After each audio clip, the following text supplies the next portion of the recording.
The Honourable Minister of Tourism, Parks and Recreation. Thank you, Mr. Speaker. Mr. Speaker, it gives me great pleasure to speak on the success of Alberta's involvement in the 2010 Vancouver Winter Olympics.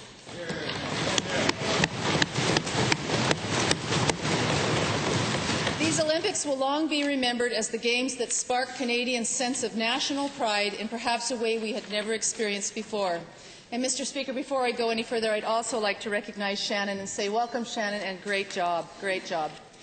For 17 days in February, thousands of visitors descended on Vancouver, and 3 billion people around the world turned their focus to the Winter Olympics. Some called it the ultimate reality show. Alberta called it the ultimate opportunity.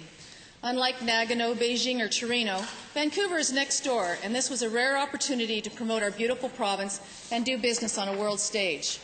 Plus, Mr. Speaker, having hosted the Winter Olympics in 1988, many Albertans, including the some 70 volunteers who stepped up to assist the Olympic and Paralympic Secretariat, had first-hand Olympic experience, and they hit the ground running.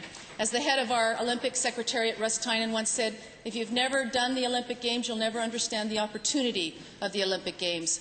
So when Vancouver spent billions setting the Olympic table, we were there to serve up a taste of Alberta, literally with a side of business savvy. 2 years ago, we committed to an outstanding location for Alberta House and Plaza. Even before the Games opened and before construction was finished, kudos started. In this beautiful prime space, we served an innovative selection of Alberta foods, such as prairie chowder, elk, boar, bison, cheeses, and Alberta beef. We rocked the house every night with free performances by talented Alberta musicians.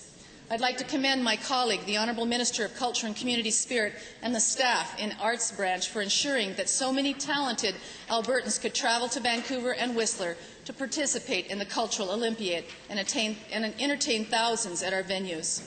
Alberta House was the place to be.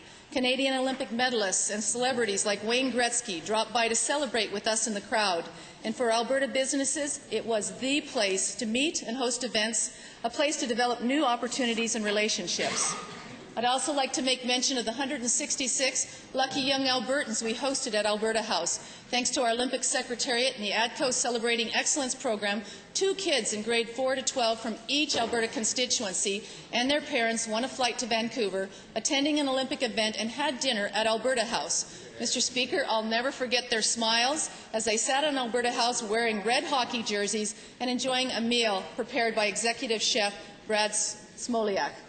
I know that every one of these young Albertans carried that Olympic spirit back into their schools and into their classmates. And, Mr. Speaker, the further north we went, we had kids who'd never been out of their communities and never been on a plane, and it was really wonderful to hear their stories. We also sponsored 26 young Alberta athletes, future Olympians, and a parent to see their winter sports event firsthand, courtesy of the Alberta Sports and Rec and the Secretariat, in something called Pathways to Excellence. It was an inspirational experience for them, but also for us. We got to see the next generation of Olympians. These athletes also had the opportunity to ride the Alberta train. This was the Olympic venue that attracted more media attention around the world than we could have ever imagined, and was dubbed one of the hottest tickets at the Olympics. About 18 months ago, we agreed and signed a lease with the Rocky Mountaineer, voted the world's leading travel experience by train for the past 4 years, and wrapped it in Alberta's brand and colours. I'm delighted to say that the Rocky Mountaineer proudly announced they'll keep that train wrap for the entire 2010 vacation season. Wonderful news, and it goes to show the value of creating great business relationships. Mr. Speaker, anyone could buy a ticket on the train during the Olympics, but we targeted decision makers in the global tourism industry, the business world, and the media, the kind of people who don't always answer our emails or our phone calls, and they went on that 6-hour round-trip ticket up to Whistler, and they talked with Alberta tourism operators, business leaders, and it was the ultimate networking opportunity. The Vancouver media joked that we had hijacked their train, but they were also the first to give us kudos. Alberta's Olympic vision is as clear as it is down to earth, they said. It's to drum up business for Alberta. Even Premier Campbell publicly said he was happy for the success of Alberta, BC's good and supportive neighbour, and we want to thank BC for graciously allowing all of us to participate in these games. They truly made them Canada's games and were great hosts. Mr. Speaker, Travel Alberta estimates that from just the 17 days of the Olympics, Alberta will gain more than $70 million in media exposure in important markets around the world. Just last week I saw in a German newspaper featuring the Rocky Mountaineer and skiing at Lake Louise. I couldn't read the language, but, Mr. Speaker, I could read the pictures. Another special group that had an opportunity to travel on the Alberta train was the Children's Wish Foundation. I'd like to read from you an excerpt from their email. We were the family with 3 young girls sent to the Olympics from the Children's Wish Foundation. We were so lucky to get a ticket on the Rocky Mountaineer train trip. What a time we had. We just want to thank you. It was the most fantastic adventure. We'd like to say you're welcome. We're glad that you could travel with us, and we wish you continued strength through the challenges that you face every day. Of course, Mr. Speaker, the greatest story and success story of the Olympics is the pride that Canadians felt in their country and in their athletes. I can't recall ever hearing so many spontaneous outbursts of "O Canada."